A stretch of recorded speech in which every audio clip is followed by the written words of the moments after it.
पादमौलिपर्यन्तां गुरुणामाकृतिं स्मरितेन विघ्नप्रणश्यन्ति सिद्धन्ति च मनोरथः लक्ष्मीतनौ तुनितरामितरानपेक्षमङ्घृत्वयं निगमशाखिशिखाप्रवालं हैरम्बमम्बुर्वडम्बरचौर्यनिघ्नं विघ्नाद्रिभेदशतधारधरन्धरन्नः सर्वेषां स्वागतम्.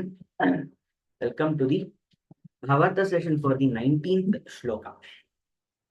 So we have seen the rebuttal of different elements, different points made by the Purvapakshavada, and now further we are continuing with the nature of jnana and karma. We are discussing that. So Shruti, the mention of kriyas in the Shruti Pramana, that is the Vedas, the intention is to show that whatever is the weightage given to kriyas is also sustained. Nobody is contesting it, but it also has a certain sandarbha set where it is appropriate. So now we are continuing with it. Now with respect to jnana, we spoke about how jnana it destroys the maya. There we talked about the process of negation. First we talked about karma tyaga, when should it be given up. Then we talked about maya, when it should be when it dissipates or when it goes away. So now in the 19th shloka, Shruti Pramāṇābhivināṣitā ca sām katham bhavishyatyapi karyakarinī vijñānamātrā amaladvitiyatah tasmādavidya na punarbhavishyati. Shruti Pramāṇābhivināṣitā ca sām katham bhavishyatyapi karyakarinī vijñānamātrādamaladvitiyatah tasmādavidya na punarbhavishyati. So the padacheda is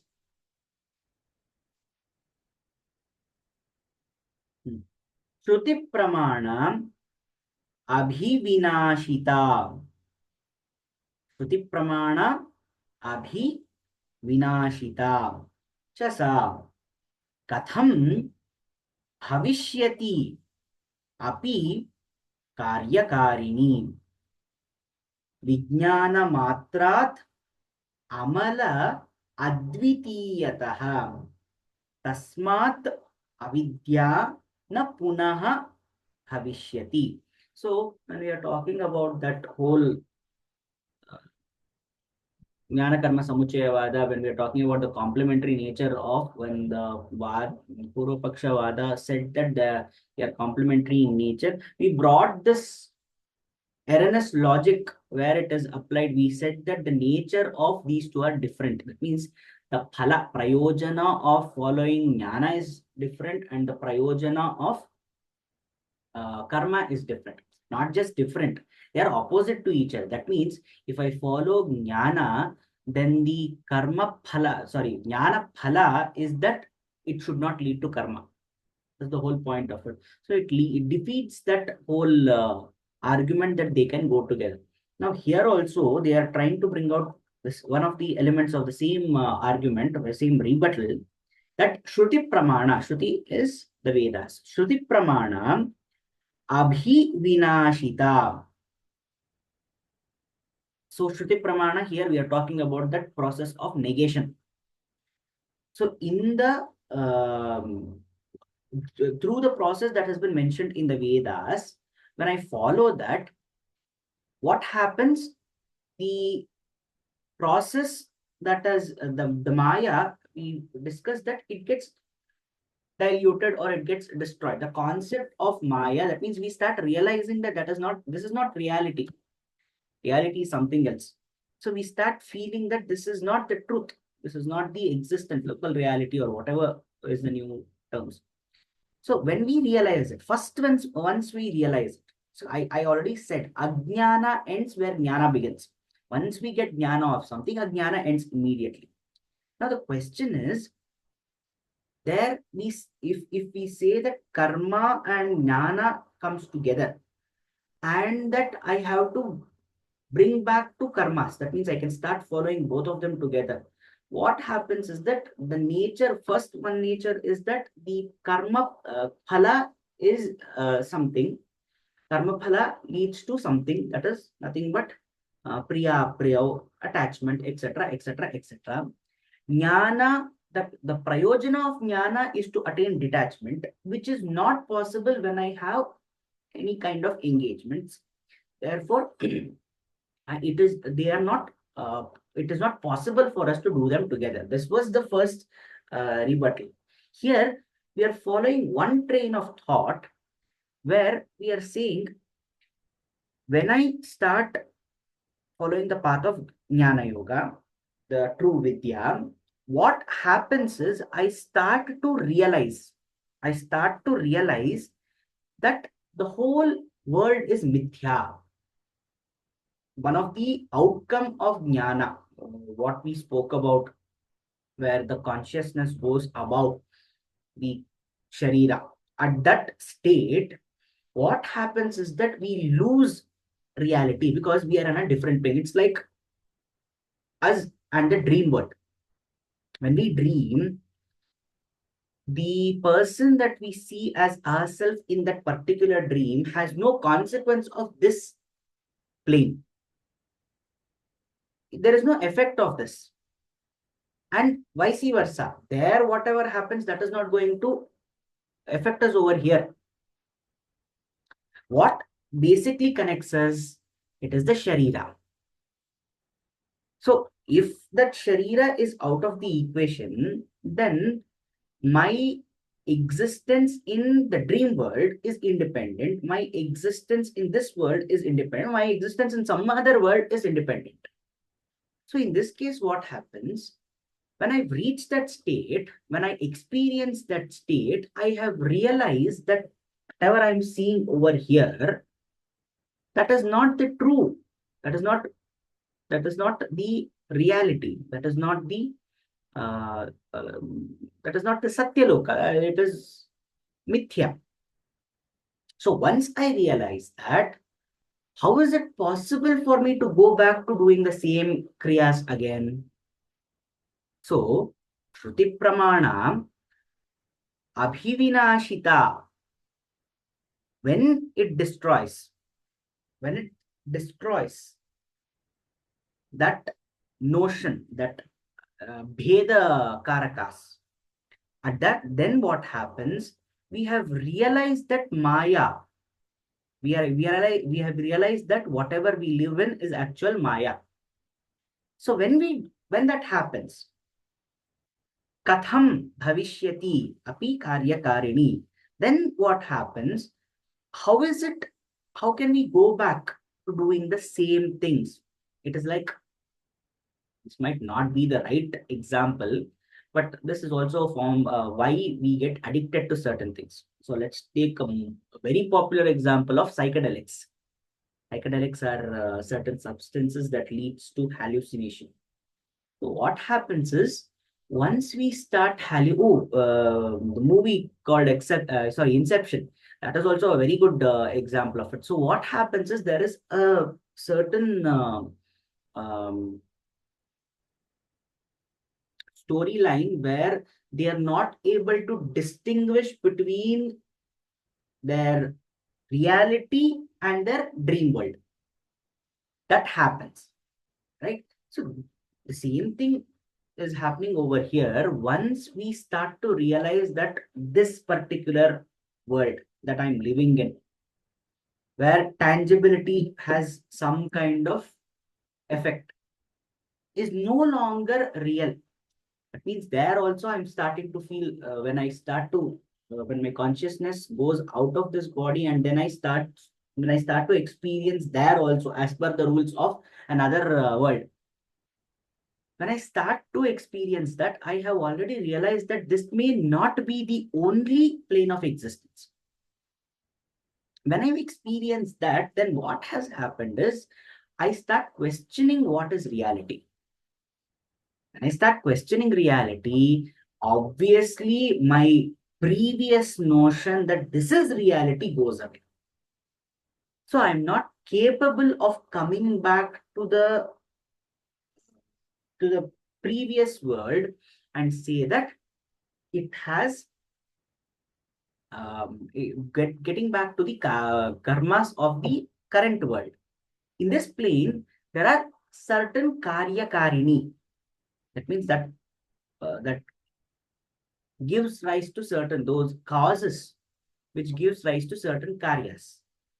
So they're asking, how is it possible to get back to those karyas, to allow those karya karinis, that is, ones that inspire the karyas, once we have experienced that this is not the true plane of existence. That means when we understand that this is Maya, how is it possible for us to perform the kriyas with the same confidence? So with that, they are saying that we cannot get back to it. That is the reason we say that jnana ends ajnana. Once that new information has come in, that abheda tattva, then understanding that my existence can be in different plane, I'm no longer having the same kind of confidence to say, do the Vaidika kriyas or whatever the kriyas that is restricted to this particular plane. Then they go further. Vijnana matrat. Vijnana matrat. Amala advitiyataha. Amala is pure. Advitiyataha. Advitiyataha means non-dual form. Advitiya. So, Vijnana Matrat, only through Vijnana. Here they are not saying Vidya, we are saying Vijnana. So, it is scientific knowledge only. Whatever is the modern lingo of understanding, Vijnana is a jnana that has been tested. So, there what we are doing, Vijnana Matrat. Amala Advitiyataha. That means non-dual form. Tasmat avidya na punarbhavishyati. That means it cannot, after realizing through the Shruti Pramana, that is the method that has been given in the Shruti Pramanas, and due to that process, when we have realized that Maya has that this world is Maya, when we have realized that, what happens is that we have destroyed the illusionary power of that Maya. The compelling, the compulsory, we saw, no, the Kriya is compulsory. That was one of the things that argument that the Purva Pakshavadins made, that it is not optional, we have to do it. So that compulsory, that notion goes away because it is not compelling enough. Because I have experienced something else now that is against that. That may dilute that argument. So once that has happened, that illusionary effect, compelling effect of doing that karyas, that goes away. Vaidika kriyas, that it goes away. Then, because the true knowledge or the absolute knowledge of self, which is a scientific method only, is pure and it is non-dual. That is Vijnana Matra. What kind of Vijnana? Amala Advitiyataha Vijnana Matra.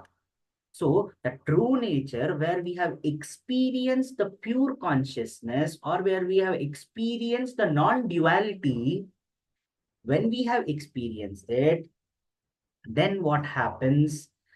The avidya will not rise again. Na punar bhavishyati. Tasmat vidya na punar bhavishyati. It does not manifest once again. So with this, what has happened?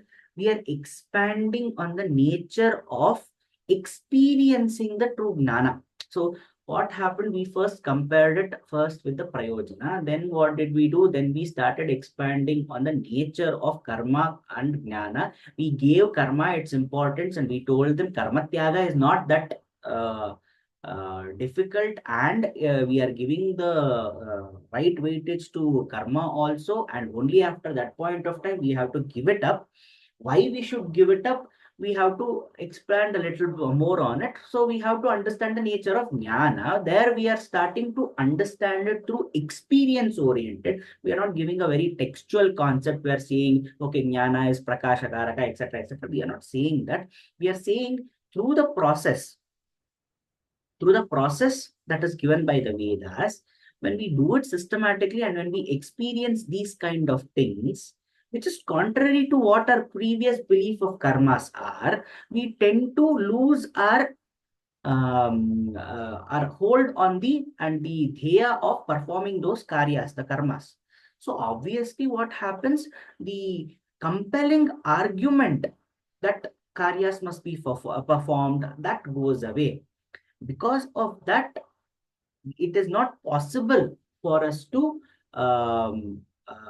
reach the same state of um, confidence for doing that particular kriya. It's like, that's one of the reasons why we say ignorance is bliss. I keep doing something over and over again.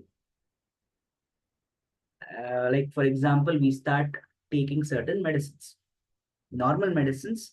When we take, like let's say, paracetamol, we keep taking that paracetamol whenever we are not feeling well or having a fever. Paracetamol is taken. It has become so routinely that we don't even consult a doctor. That routine has brought out certain vrittis.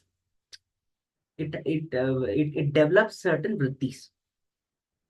Until and unless I experience a state where I am able to overcome my fever without medicines, I will feel that medicines are always important or compulsory. I will feel that, okay, I'm not feeling well, let me take a paracetamol. Only when we feel that the body can adjust on its own. That means I'm not feeling well, but I'm not going to take any medicine, but maybe I forgot to take my medicine. But the next day I'm feeling well. When I realize this, that my body is capable of coming back to a healthy state without the help of medicines, that is when I start to rethink that are medicines compulsory? Are medicines important? So, need to understand my own